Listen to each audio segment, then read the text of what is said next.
Chegamos então ao nosso último tópico da disciplina de Sistemas de Informação e Comunicação do Setor Público, onde nós vamos abordar Gestão Estratégica e Sistemas de Informação. Para abordarmos a gestão estratégica, o primeiro conceito que nós temos que trabalhar é o conceito de gestão do conhecimento. A gestão do conhecimento busca compreender e desenvolver técnicas e metodologias que possam ampliar as experiências, as habilidades, as competências dos colaboradores, das organizações e da sociedade. Nesse contexto, a OTI, a tecnologia de informação, continua desempenhando um papel fundamental como instrumento de captação e de disseminação dessa informação.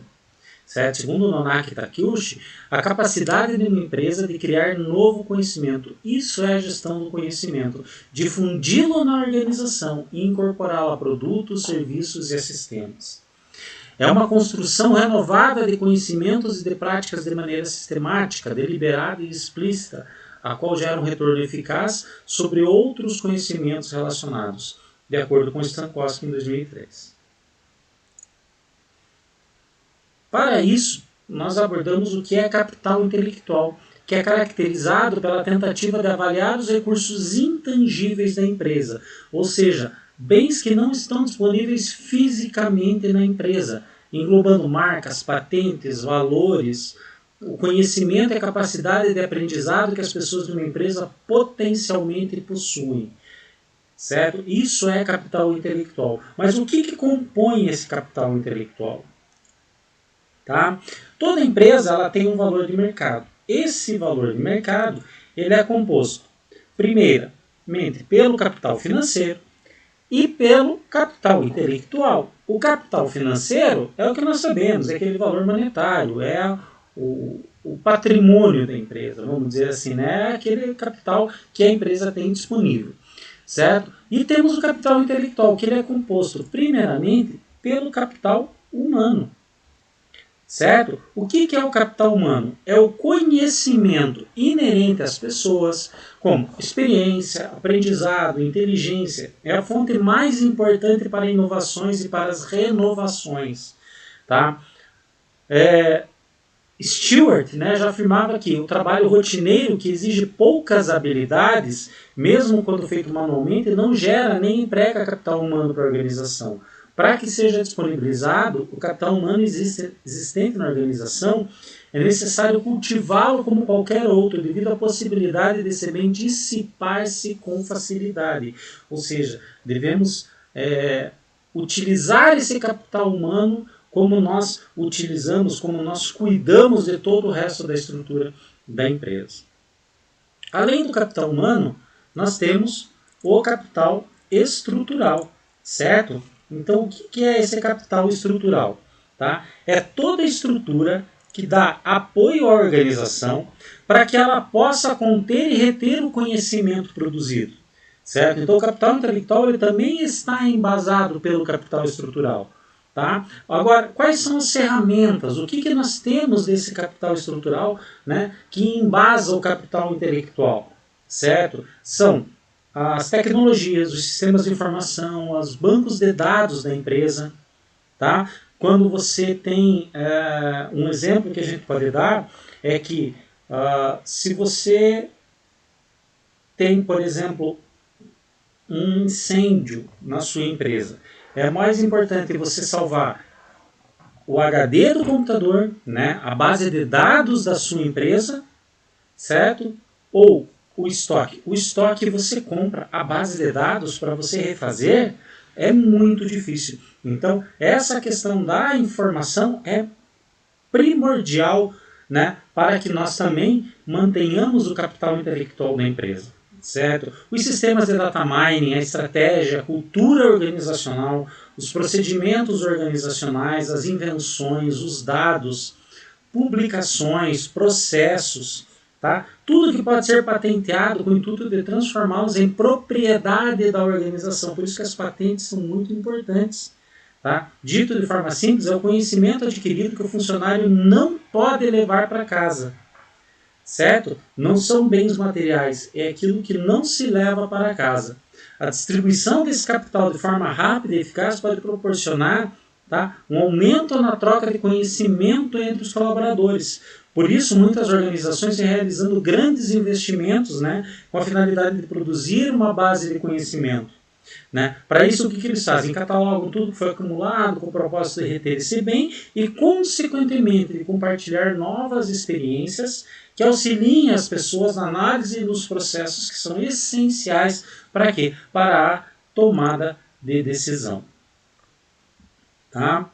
Dentro desse capital estrutural, nós temos o capital do cliente, ou, no nosso caso, o capital do cidadão, né? Que é a forma como se constrói o relacionamento entre os clientes e as organizações que prestam serviços. Né? Trata-se da cobertura e da lealdade com as quais a organização atende ao cliente. Esse tratamento, né, vai definir a probabilidade que os cidadãos, que os clientes continuarem fiéis ao prestador de serviço, continuarem procurando, continuarem, né, solicitando serviços, né, a essa gestão. Esse relacionamento deve ter maior abrangência, né, também deve-se aumentar as formas de relacionamento na própria organização com os fornecedores, de quem a organização depende. Tá? Certamente a relação de serviço público para com os seus cidadãos não tem a mesma finalidade que uma organização privada. Tá? Mas, para garantir um nível de serviço eficiente, né, quanto ao uso do recurso público eficaz, quanto ao resultado que atende às necessidades do cidadão, é tão relevante para o e-government quanto para o e-commerce.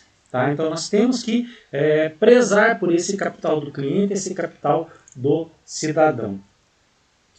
Temos o capital organizacional, certo?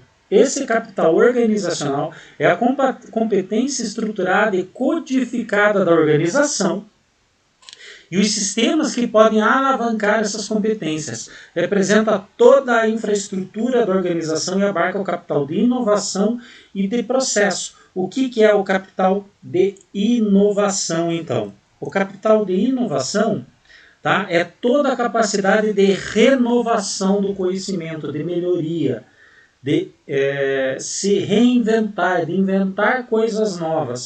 Esse capital pode proporcionar uma significativa diferença para a organização, pois novos conhecimentos, inovação precisam ser incorporados rapidamente aos bens e aos serviços, mesmo na gestão pública.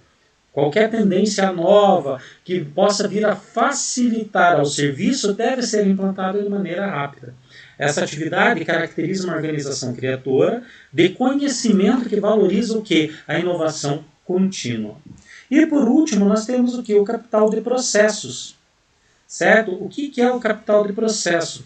Diz respeito à técnica, aos programas e aos processos utilizados pelos colaboradores e servidores de uma organização para aumentar e potencializar a eficiência na prestação de serviços ou da produção.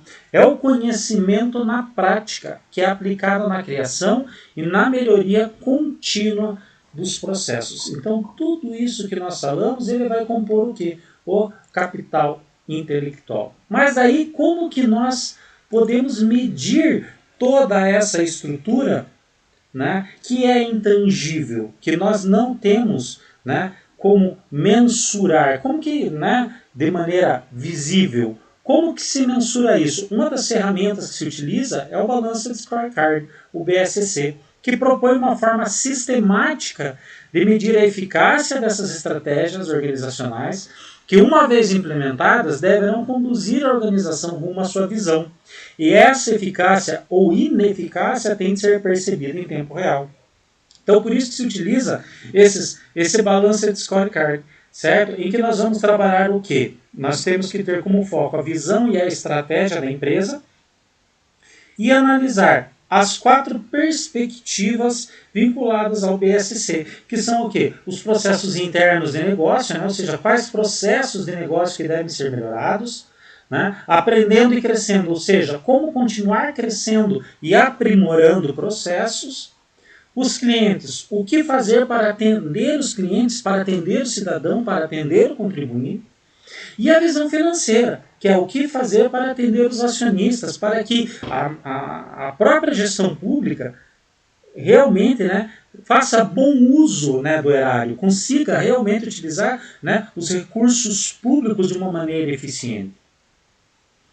Tá? Essa estratégia, então, deve estar muito alinhada com a estratégia de TI, certo? A estratégia de negócio deve, né, ser integrada com a estratégia de TI. A estratégia de negócio tem que ter um ajuste estratégico com a infraestrutura de negócio.